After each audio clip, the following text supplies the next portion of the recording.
사무엘 하 12장 21절의 말씀입니다. 사무엘 하 12장 21절에서 25절까지의 말씀인데요. 구약성경 481쪽 정리되어 있습니다.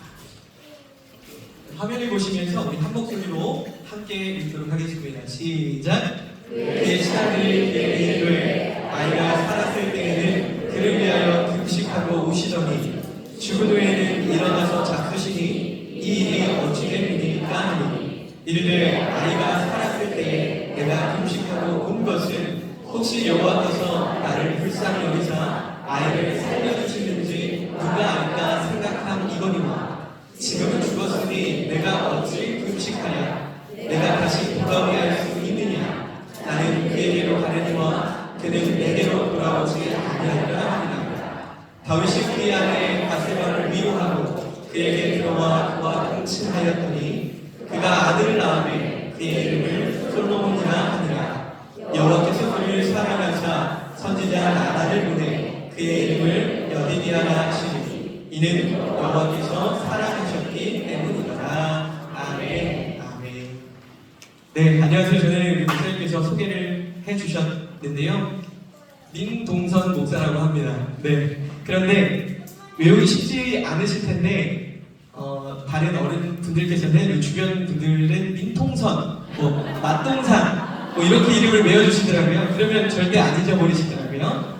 그런데요 오늘은요 다음에는 그렇게 불러주셔도 되는데 오늘은 제 이름보다 하나님의 말씀이 여러분의 마음 깊이 새겨지길 간절히 소원합니다. 네, 저는 기억 못하셔도 돼요. 오늘 말씀만 꼭 기억해 주십시오. 네, 오늘 말씀으로 들어가겠습니다. 네, 오늘 말씀은 범죄한 후에 징계를 받는 다윗의 모습을 그리고 있습니다. 여러분들 다윗 모두 다 잘 아시지요? 다윗이 우리아의 아내 바세바를 범하고요. 이 죄를 숨기기 위해서 신하였던 우리아까지 전쟁터에서 죽게 만드는 엄청난 죄를 저질렀습니다. 이에 하나님께서는 나단이라는 선지자를 보내서 그런 다윗의 죄를 책망하고 저주를 내리십니다. 나단 선지자가 다윗에게 어떠한 저주를 내렸는지 오늘 궁금하셔야 합니다. 제가 궁금한 이야기를 들려드릴게요. 오늘 본문 10절 이하를 보시면요. 칼이 집안에서 떠나질 않는답니다. 끔찍하죠? 그리고 아내들이 이웃과 동침한다고 하죠. 근데 이 모든 일들이 사람 모두가 다 보는 백주대낮에 이루어진다고 합니다. 이런 저주를 내리는 거예요. 그리고 더 나아가서 14절에서는 바세바 사이에서 낳은 아이가 있는데 그 아이가 반드시 죽으리라는 저주를 받게 됩니다. 나단 선지자가 이 예언을 마치고 다시 집으로 돌아가는 후에 정말로 바세바와 낳은 그 아이가 시름시름 앓기 시작하는 거예요. 아프기 시작합니다. 아이가 아픈 이유가 자기의 죄 때문인 걸 알았던 다윗은요 하나님 앞에 간절히 기도합니다. 우리 모습과 똑같죠? 평소에 기도하시죠? 그러나 우리의 힘든 일이 생기고 우리 가정에 어려운 일이 생기면 간절히 기도하잖아요. 오늘 딱 그 모습이에요. 기도합니다. 그게 오늘 16절의 말씀입니다. 제가 읽어드릴게요. 다윗이 그 아이를 위하여 하나님께 간구하되 다윗이 금식하고 안에 들어가서 밤새도록 땅에 엎드렸더니 아멘. 어떻게 기도했다고 합니까? 밤새 땅에 엎드려서 금식하면서 주위 신하들의 만류를 뿌리치고 계속해서 엎드려서 기도를 했다라는 겁니다. 하지만요 그런 기도를 하나님께서 들어주셨으면 너무 좋았을 텐데 들어주지 않으세요. 응답하지 않으시고 그 아이를 결국 죽고 맙니다. 그러자 다윗은요 언제 그랬냐는 듯이 자리를 털고 일어나서 씻고 의복을 갈아입고 하나님께 예배하고 음식을 먹었습니다. 그 후에 하나님께서 은혜를 주셔서 바세바 사이에서 지혜왕 태어납니다. 지혜왕이고 평강의 왕이 누구죠? 솔로몬입니다. 솔로몬을 낳게 되었다는 것으로 오늘 본문은 마무리가 됩니다. 오늘 말씀은요 제가 재미있는 예화도 할 수 있고 여러분들 웃겨드릴 수도 있지만 오늘은 말씀을 전하고 싶어서 말씀에 집중해서 전하겠습니다. 조금 안 웃기셔도 좀 이해해주세요. 네. 첫 설교는 웃기고 싶지 않습니다. 그런데 지금 웃고 계시네요. 감사합니다. 공의와 심판의 하나님과 사랑의 하나님을 동시에 볼 수 있는 부분이에요. 참 놀랍게도요, 나단 선지자를 통해서 배렸던 저주들은요 다 그대로 이루어졌습니다. 아이가 죽은 것부터 시작해서 다윗의 아들 압살롬이 반역의 칼을 들어서 왕위를 노리고 이스라엘 백성들이 다 보는 그 백주 대낮에 다윗의 후궁들을 범하는 일까지 일어납니다. 실제로 그 저주가 다 일어났어요. 다윗이 침상에 젖도록 회개했지만 그의 저주의 예언은요 빠짐없이 모두 이루어졌습니다. 그런데요, 동시에 좀 전에는 심판의 하나님이시잖아요. 공의의 하나님. 그런데 동시에 사랑을 베푸시는 은혜의 모습도 나타납니다. 물론 첫 아이가 예언들을 주긴 했어요. 그런데 다윗의 왕위를 이을, 그리고 예수 그리스도의 왕위를 이을 족보였죠. 솔로몬을 선물로 주셨다는 거예요. 죄악으로 인해서 심판대 앞에서 영영 죽을 수밖에 없었던 우리잖아요. 하나님께서 그런데도 불구하고 예수 그리스도를 보내셔서 십자가의 처참하게 죽게 하심으로 말미암아서 우리가 이를 믿기만 하면 천국에 갈 수 있도록 하셨던 것과 동일한 거예요. 심판을 내리셨어요. 엄격한 심판자의 모습이 있으셨지만 동시에 인자한 아버지의 모습을 보여주셨다는 거예요. 심판과 사랑의 하나님. 전혀 어울릴 것 같지 않은 심판과 사랑이 공존하는 이 순간, 오늘 본문에 기록된 다윗의 모습은요, 기도한다고 하고 여전히 반복되는 우리 삶의 문제들 있잖아요. 우리가 기도의 자리에 나와서 새벽 예배나 우리가 이 예배 자리에 나와서 하나님께 열심히 기도하잖아요. 하나님, 나의 짐을 주님 앞에 내어 맡깁니다. 하나님, 이 짐을 주님께 내어 맡깁니다. 주님께서 해결해 주시옵소서 기도하는데, 우리가 기도 다 마치고 어떻게 하죠? 그 기도의 그 문제의 짐들을 다시 어깨에 짊어지고 다시 집으로 가잖아요. 똑같이 걱정하잖아요. 오늘 이런 삶을 살아가는 우리에게 깊은 깨달음으로 다가올 수 있기를 간절히 소망합니다. 오늘 말씀의 다윗의 모습을 통해서 우리 삶의 주인이 되시는 하나님을 더 깊이 알아가는 시간이 되기를 간절히 소망합니다. 정말 중요한데요, 고난 중에서 다윗의 모습을 통해서 얻을 수 있는 교훈이 두 가지가 있어요. 자, 핵심만 말씀드릴게요. 첫 번째입니다. 한번 읽어볼까요? 시작! 하나님께 맡긴다는 것은 매사에 감사하는 것이다. 아멘. 자, 예수님을 믿는다고 하는 우리에게 이상향적인 고백이 있어요. 뭐냐면, 저를 비롯한 모든 우리 교회를 다니는 모든 성도님들의 꿈이라고 생각됩니다. 뭐냐면, 하나님, 저는요 하나님의 인도하신 대로 살 겁니다. 난 하나님께 다 맡겨드립니다. 아무 걱정이 없습니다. 이게 우리의 목표잖아요. 그런데 쉽던가요? 그렇게 되던가요? 실제로 그런지 안 그런지는 모르겠지만 우리 다 이런 다짐을 하고 그렇게 기도합니다. 그렇죠? 근데 말도 하고 우리가 기도도 하는데 도대체 어떤 걸 맡긴다는 건지 모르는 경우가 많이 있다는 거예요.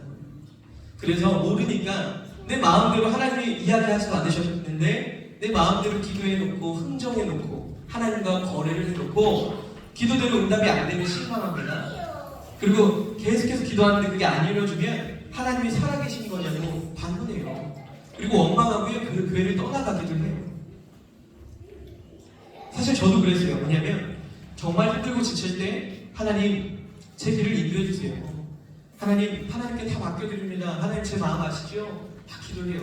그런데요, 매일매일 기도하는데도 그 기도 제목대로 내가 원하는 대로 이루어지지 않으니까 실망하게 됩니다.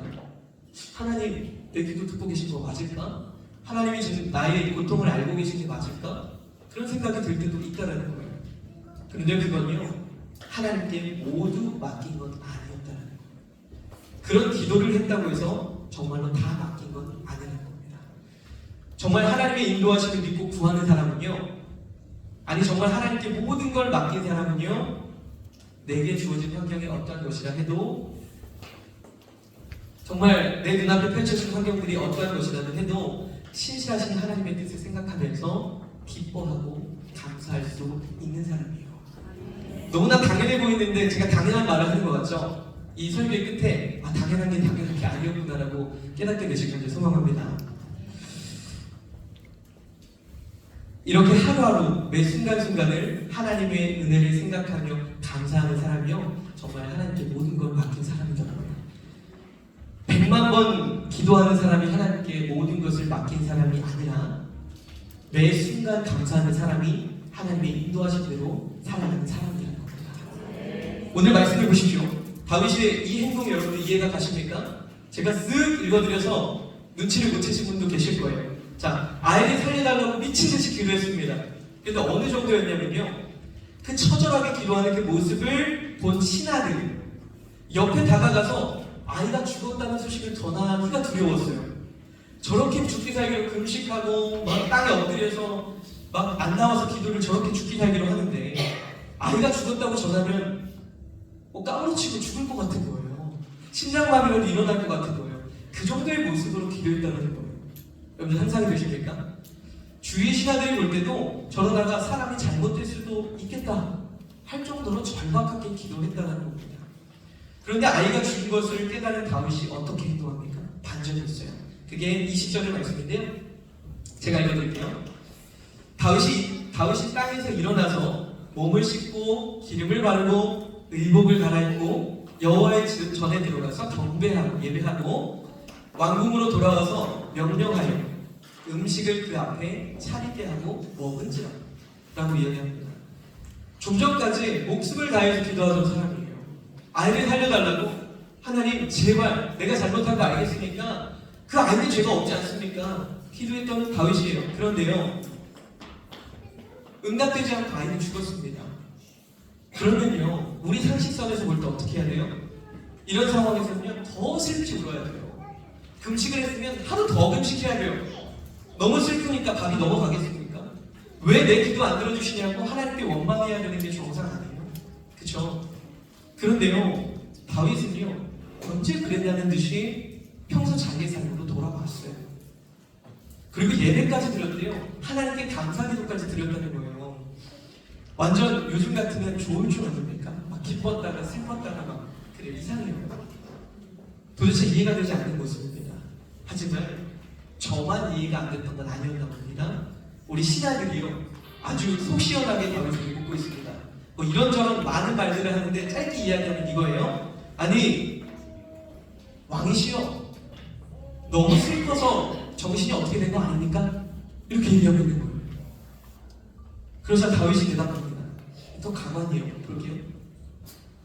자, 이르되 아이가 살았을 때 내가 금식하고 온 것은 혹시 여호와께서 나를 불쌍히 여기사 아이를 살려주셨는지 누가 알까 생각하거니와 지금은 죽었으니 내가 어찌 금식하랴?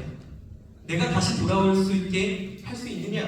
나는 그에게로 가려니와 아들에게로 갈 수 있지만 죽어서, 근데 그 아들은 내게로 돌아오지 않으리라. 이렇게 고백하고 있는 거예요. 뭡니까?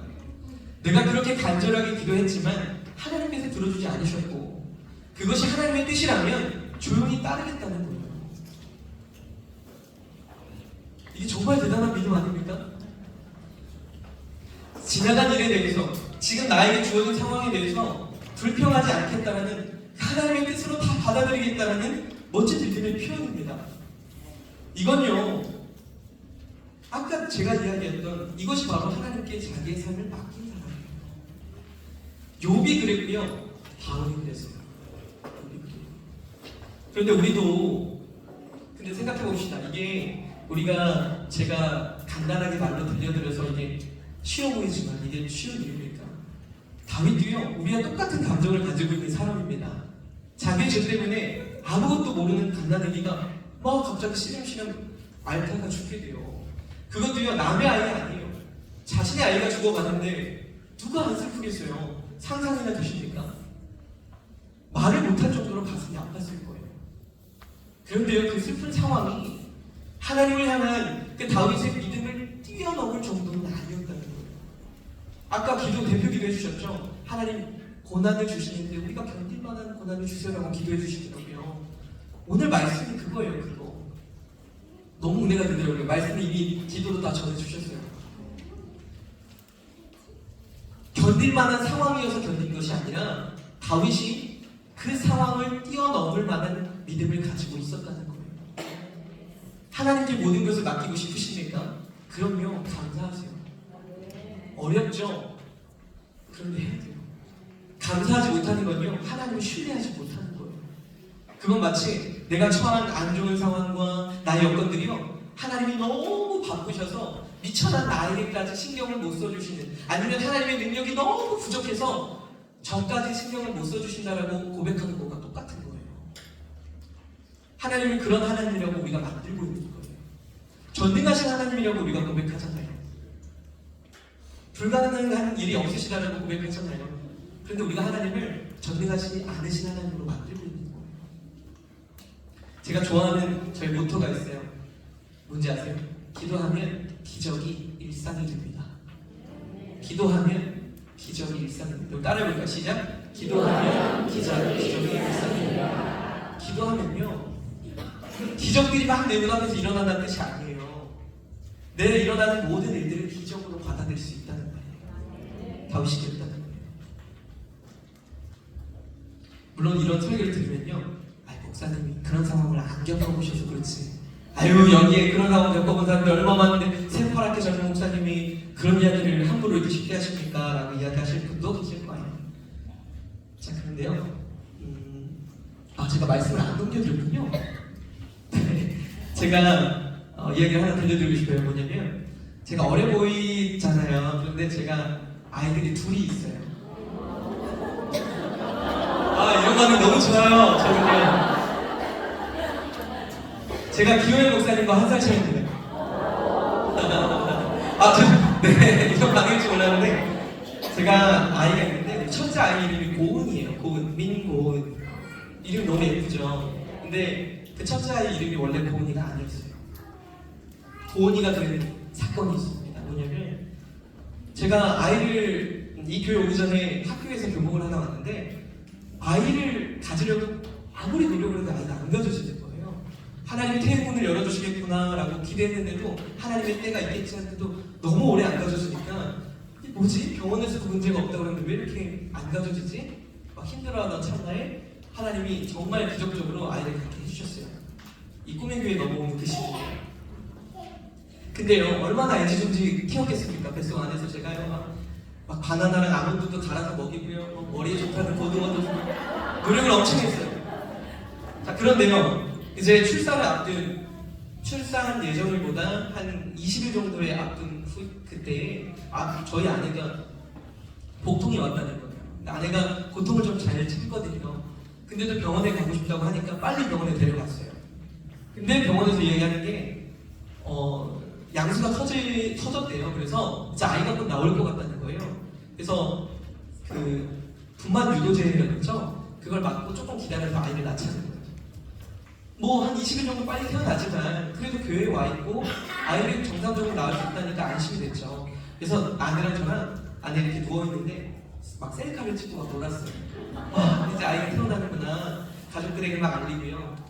근데요, 그 사진을 찍면서 막 놀고 있는데 갑자기 여기서부터 드라마가 시작돼요. 갑자기 아이의 심박수를 측정하는 그 기계가 있잖아요. 산모배에 이렇게 아이 심박수를 측정을 붙여놨는데 갑자기 심박수가 70, 60, 40, 30, 10, 삐 이렇게. 그러더니 막 사이렌과 울리더니 막 간호사분들이랑 의사분이 막 달려와서 배를 막 흔들어요. 막 흔들고, 저는 그때까지만 해도 현실이 안 받아들여지는 거야. 기계가 고장이 났나 보다. 지금 뭐 하는 거지? 막 이러고 있었어요. 근데 상황이 다르게 계속 심박수가 돌아오질 않습니다. 삐 이렇게 가는 거예요. 갑자기 의사분이 뭐라고 하냐면, 지금 아이가 심박수가 뛰지 않으니 빨리 아이를 꺼내야 될 것 같습니다. 원래 사인을 받고 제왕절개 해야 되는데 사인할 시간도 없습니다. 빨리 아이를 꺼내겠습니다 하고 데려가시는 거예요. 그때부터 현실이 자극되기 시작했어요. 이게 뭐지? 이게 무슨 일이지? 그리고 들어갔는데 10분이 20분이 지나도 안 나오는 거예요. 30분, 40분, 50분, 1시간이 다 됐는데 의사가 처벅처벅 걸어 나오십니다. 의사분이. 그러더니 정말 드라마에서만 보던, 메디컬 드라마에서만 보던 표정으로 저한테 딱 오시더니, 그때를 생각하면 아직 좀 힘듭니다. 아이가 꺼냈는데 울지도 않고 숨을 혼자 쉬지 못합니다. 숨을 작업을 하지 못합니다. 그래서 이 아이가 살아나게 돼도 최악의 경우를 이야기하잖아요. 최악은 죽을 수도 있고요. 살아나게 돼도 내병년이올 거다. 장애 아이가 될 거다. 라는 얘기를 해주셨어요. 좀 전까지만 해도 웃고 막 떠들던 제가 상황을 제시하니까 기도가 나와야 되잖아요. 근데 기도가 나오는 게 아니라 원망이 나오더라고요. 그래서 병원에서 정말 병원이 떠나갈 정도로 막 울면서 원망을 했어요. 왜 나에게 이런 일이 일어나는 거지? 아이도 이렇게 힘들게 가졌는데 왜 하나님 저한테 이런 일을 주십니까? 아니 다윗은 바세바라도 범했잖아요. 나는 무슨 죄를 범했다고 나한테 이런 고난을 주십니까? 왜 나한테 이러시는 거예요? 막 소리를 지르면서 막 원망했어요. 그리고 나서 고대 안산병원 응급실로 막 이송이 되는데 차 안에서 계속 원망하게 되는 거예요. 하나님 살아계신 거 맞냐? 이게 뭐냐? 장난하시냐? 이게 뭡니까? 막 울면서 소리를 막 쳤어요. 그리고 도착을 했는데 응급실에 들어가서 기술치를 하는 거죠. 근데 문득 막 원망을 하다가 제가 밖에서 기다리고 있는데 제 머리를 뻥 하고 치는 거예요. 뭐냐면 그렇게 아이가 가져지지 않을 때 제가 아내랑 자주 했던 기도가 뭐냐면 하나님 아이만 주시면 정말 하나님 뜻에 다 감사하는 살겠습니다. 혹여나 아이가 자라나면서 어떻게 잘못되어도 하나님이 주셨으니 하나님이 거두어가 주셔도 감사함으로 받겠습니다. 그러니 제발 폐문을 열어주세요 라고 기도했었어요. 이 아이가 생겼을 땐 그 고백대로 살겠다라고 기도를 했었고요. 그런 저의 모습이 떠오르는 거예요. 아 내가 잊고 있었구나. 그래서 원망의 기도를 받겠어요. 그래서 그 즉시 기도의 제목들을 적어서 모든 목사님들에게 다 돌렸어요. 방에 다 돌려서 기도 좀 해주세요. 저의 기도의 용사가 되어주세요. 와 기도해주세요. 그때 얼마나 열심히 기도했는지 그 당시에 저희 고은이와 같이 인큐베이터에 있었던 한 목사님이 누구신지 얘기해드릴 수 없지만 저를 기억할 정도로 기도를 막 했었어요. 자, 고은이의 처음 모습을 보여드릴게요. 네, 이런 모습이어서 이런 거 공개하지 말라고 저희 아내가 그랬는데요. 공개하는 이유는요. 그리고 들어갔는데 이렇게 어떻게 된 거냐면 이 아이가 기도로 산모의 피를 마신 거예요. 그래서 숨이 막혔던 겁니다. 그래서 피를 다 뽑아냈는데 조치가 늦었던 거죠. 그때 고백이 나오게 되더라고요. 하나님 장애가 있어도 좋습니다. 그리고 하늘로 거두어 가주셔도 괜찮습니다. 하나님께서 주셨으니 하나님 뜻대로 인도해 주세요라고 기도했어요. 그런데요 말도 안 되게 진짜 기적이에요. 한 7시간 정도 지났는데요. 간호사분들이 나오시더니 기적이 일어났다는 거예요. 호흡이 돌아왔는데 원래는 단계별로 돌아온대요. 자가호흡을 찾고 호흡기를 대주면 이 정도에서 호흡을 하고 그 다음에 호흡기를 이렇게 대고 이런 단계인데 한 번에 호흡이 돌아와서 호흡기를 안 대도 될 정도라는 거예요. 그래서 그렇구나. 그래도 뇌에 문제가 생긴다니까 각오하고 있어야 되겠다. 그리고 나서 검사를 여러 번 하잖아요. 뇌 검사를 했는데 그 병원에 인턴 의사였던 분이 막 뛰어오는 아버님 막 뛰어오는 그러더니 어머님 이거 정말 기적이에요. 무슨 일이에요? 그랬더니 의사가 달려더니 얘기하지 마! 본인이 얘기해야 되는데 인턴이 막 얘기하면 안 되잖아요. 근데 막 기뻐가지고 막 얘기하려는데 뭐 하는 거냐고 막 내가 얘기해야 되는데 얘기하는 게 뭐냐면 아이가 뇌에 문제가 하나도 없다는 거예요. 그래서요 고대 안산병원에서 예시 사례로 들어도 되겠냐는 거예요. 그래서 지금 제 딸이요 이렇게 됐어요. 박수 한번 주시세요. 지금은요 저보다 말을 더 잘해요. 네, 저를 이깁니다. 그래서 다툼이 되지 않아요. 너무 건강하게 잘했어요. 원래 아이의 이름은 사랑이었어요. 그런데 하나님이 살려주신 은혜가 너무 크다 그래서 높을 고 은혜는 해서 임고은이라고 이름을 지었습니다. 설교가 길어질 것 같네. 짧게 하려고 했는데 괜찮을까요? 네. 물론 이 외에 제가 미처 모르는 힘든 과정을 겪고 계신 분들이 계실 거예요. 지금도. 그런데요 한 가지 확실한 게 있어요. 뭐냐면 하나님께서는 모든 걸 알고 계세요. 그리고 그 하나님은요 어떤 문제보다도 훨씬 더 큰 능력을 가지신 분이라는 거예요. 지금 그 아픔은요 최종 결론이 아니에요. 하나님의 인도하심에 포함되어 있는 절대 안전한 과정이라는 사실을 잊지 마시고 여러분들 사파리 체험이라고 해보셨어요? 들어보셨죠? 제가 어렸을 때 아버지랑 자연농원이라는 곳을 갔는데요. 지금이 그게 에버랜드래요. 근데 거기 가면 그 사파리 체험이라는 게 있잖아요. 중무장한 차를 타고 새창살이 막 있고요. 근데 거기에 막 호랑이, 사자, 곰들이 막 있는데 그 사이를 지나가는 거 해보셨죠? 근데 제가 TV를 보니까 아프리카에서는요 진짜로 아프리카 사막 그 초원을 진짜로 그 차를 지나가더라고요. 그래서 곰이 막 차를 뒤집으려고 막 하고. 근데요 이렇게 위험해 보이고 막 약이 강식에 무서워 보이는 사파리 체험을 우리가 즐겁게 할 수 있는 이유가 뭐예요? 이유가 뭐죠? 뭐냐면 그 무서운 맹수 사이를 지나가면서도 우리가 즐거워할 수 있는 이유가 뭐냐면 그곳은 온갖 맹수들이 덤벼드는 그곳이 우리의 최종 목적지가 아니라 잠시 지나가는 곳이라는 걸 알기 때문이에요. 그리고요 내가 탄 차가 튼튼하잖아요. 그리고 총을 든 가이드가 나를 안전하게 지켜줄 것이라는 걸 알기 때문이에요. 마찬가지예요. 하나님이 우리를 지켜주셔요. 사파리 차는요 고장이 날 수도 있어요. 그리고요 총은요 오발이 나올 수도 있어요. 그런데 하나님은 절대 실수가 없으셔요. 아멘이시죠? 아멘. 이건 비단 제 생각만이 아닐 겁니다. 여러분들도 분명 그런 일들을 경험하시고 계실 거예요. 하셨고 그리고 감사와 영광을 돌릴 겁니다. 그런데요 우리가 너무 바쁘잖아요. 화장실 들어갈 때와 나올 때 마음이 다르잖아요. 그 기도 제목이 이루어지면 잊어버려요. 언제 그랬냐는 듯이 그 감동이 줄어듭니다. 그렇기 때문에 우리가 오늘 다시 기억하자는 거예요. 제가 이 자리에 쓴 이유는 그거라고 생각해요. 지금 힘든 분이 한 분이라도 계시면 오늘 말씀을 통해서 다시 일어날 힘을 얻으시는 거예요. 아무리 힘든 지금 고난도 우리에게는 통과점일 뿐입니다. 그것도 안전한 통과점. 이 사실을 기억하면서 모든 과정, 모든 상황들, 모든 여건들 가운데 하나님의 인도하심을 믿고 감사와 영광을 돌릴 수 있는 저와 여러분들이 되시길 소망합니다. 자, 2대지는 짧아요. 자, 2대지 갑니다. 자, 제가 읽어드릴게요. 굿, 좋은 것을 거두어 가시고 더 베스트, 가장 좋은 것을 주시는 하나님. 아멘. 자, 하나님께서 우리 자녀인 우리들에게요 가장 좋은 것을 주시는 분이에요. 자, 마태복음 9장 7장 9절에서 11절 말씀을요 제가 읽어드리겠습니다. 너희 중에 누가 아들이 떡을 달라 하는데 돌을 주며 생선을 달라 하는데 뱀을 줄 사람이 있겠느냐?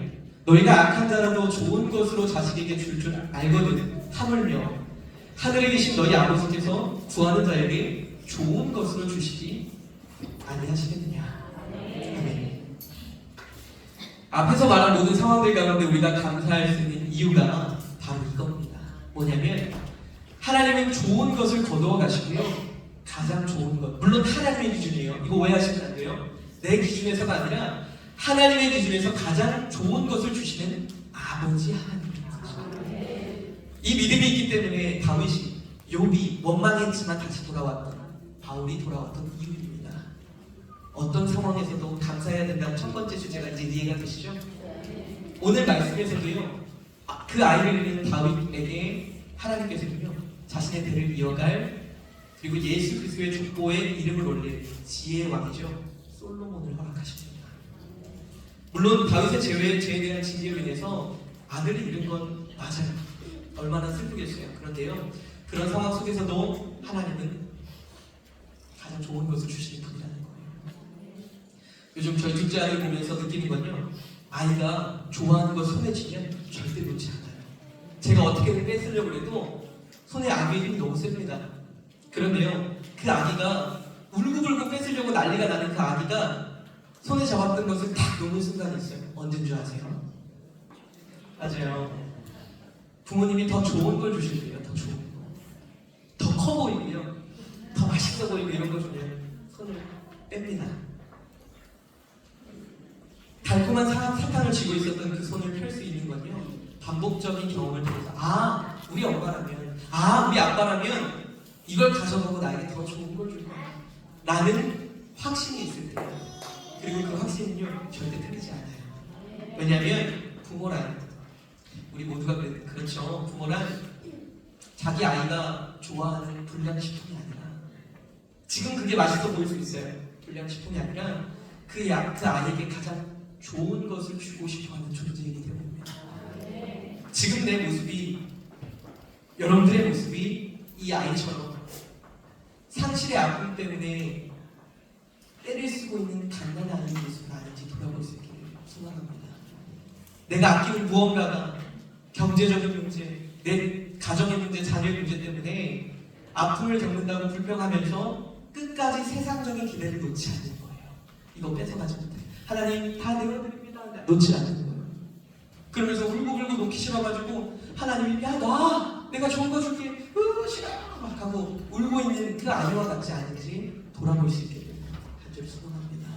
내가 좋다고 생각한 건요, 그저 내 수준에서 볼 때 좋은 것일 뿐이지 하나님의 입장에서는 우리를 상하고 해하게 하는 불량식품에 불과할 수도 있어요. 나의 모든 생각과 상황들을 다 아시는 아버지 하나님께서 내가 아끼는 무언가를 가져가신 건요, 너에게 더 필요한 것을 주시겠다는 사인입니다. 여러분들 기억하십시오. 그러면 우리 견딜 수 있어요. 근데 우리가 착각을 해요. 더 좋은 거 주신다고요? 하나님은 주셨는데 그게 더 좋은 건지 우리가 인식을 못하는 거거든요. 기도하면 기적의 일상이 됩니다. 다 기적으로 받아들이게 됩니다.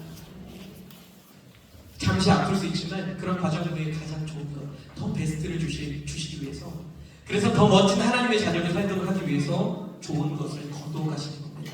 하나님은 절대 실수는 없으십니다. 자, 집중력이 조금 저하될 때 말씀을 마무리하겠습니다. 자, 오늘 다윗의 진리를 받는 모습을 통해서 우리 삶에 적용되는 두 가지 주제를 살펴봤습니다. 여러분들 머릿속에 이 두 가지 주제가 죽을 때까지 계속 생각났으면 좋겠어요. 자, 첫 번째는 하나님께 내 인생을 맡긴다는 것은 매사에 감사하는 삶으로 나타난다는 거예요. 어떤 상황에서도 감사할 수 있어야 합니다. 물론 절대 쉽지 않습니다. 쉬우면 누구나 하겠죠. 설령 그 상황이 내가 몇 년간 때로는 금식까지 하면서 다윗처럼 간절하게 기도했던 것이라 하더라도 그래도 감사할 수 있기를 소망합니다. 그 어떤 문제보다 크신 하나님께서 여전히 우리를 바라보고 계시고 여전히 우리를 지키고 계심을 믿습니다. 그리고 그리고 내 힘든 이 상황이 나의 최종 목적지가 아니고 나를 가장 좋은 목적지로 이끄시는 가장 안전한 과정임을 기억하시길 바랍니다. 그리고 하나님은요, 두 번째, 좋은 것을 가져가시고 가장 좋은 것, 가장 선한 것을 주시는 분이라고 했습니다. 좋은 것을 가져가셨다면 가장 좋은 것을 주시는 분이십니다. 그 사인이에요. 여러분 기뻐하십시오. 쉽지 않을 거예요. 쉽지 않을 겁니다. 근데 해보자고요. 사단의 일을 막 개교하면 오늘 말씀을 우리가 막 받아치자고요. 이겨내보자는 거예요. 내 수준에서 좋은 것 뺏겼다고 원망하거나 좌절하지 마십시오. 하나님은 반드시 내가 엄두도 못 냈던 가장 좋은 것으로 채워주실 수 있습니다. 이 말씀 기억하면서 언제나 감사함으로 우리 인생을 하나님께 맡겨드리고 최고의 것을 주실 하나님을 기대하면서 기도로 승리하는 저와 여러분들이 되시길 주님의 이름으로 간절히 축원합니다. 우리 오늘 말씀을 기억하며 함께 찬양하도록 하겠습니다. 찬양 제목은요, 전능하신 나의 주 하나님입니다. 우리가 매번 하던 이 찬양이 여러분들 오늘은 좀 다르게 담았으면 좋겠습니다. 우리 가사를 기억하며 함께 고백을 찬양하겠습니다. 전능하신 나의 주, 전능하신 나의 주 하나님은 능치 못하실 정욕대 우리의 모든 연구도 우리의 모든 생각도 우리의 모든 꿈과 모든 소망도 진실하신 나의 주 하나님은 우리의 모든 괴로움을 바꾸실 분입니다. 우리의 모든 괴로움 바꿀 수 있네. 불가능한 일 행하시고 죽은 자를 일으키니 믿으십니까? 아멘. 그 믿을 자 아무도 없네.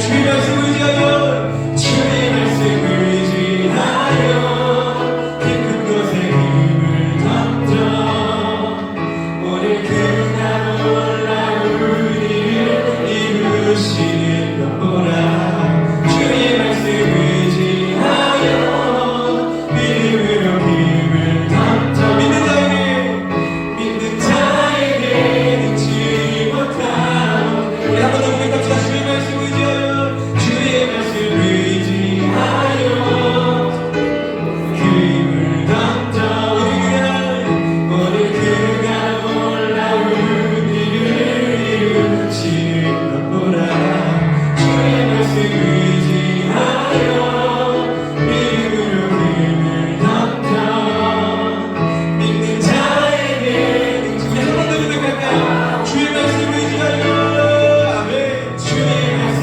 의지하여 깊은 곳에 힘을 던져 오늘 그가 놀라운 일을 이루시는 것보다 주의 말씀 의지하여 믿음으로 힘을 던져 믿는 자에게 능치 못한 믿는 자에게 능치 못한 믿는 자에게 능치 우리 마지막으로 믿는 자에게 능치 못한 아멘 믿는 자에게 능치 못한 아멘 우리 이 시간에 먼저 오늘 말씀과 찬양의 고백을 기억하면서 함께 기도하기 원합니다. 지금은 내 머리로 이해되지 않는다 할지라도 주님의 말씀을 의지해서 믿음으로 그물을 던집니다. 주님 믿음으로 그물을 던지오니 주님께서 우리가 생각지도 못한 방법들로 하나님 놀라운 일들을 이루어 가시는 것을 우리 두 눈으로 목도하게 하여 주시옵소서. 하나님 그런 주님을 의지하며 그물을 던집니다.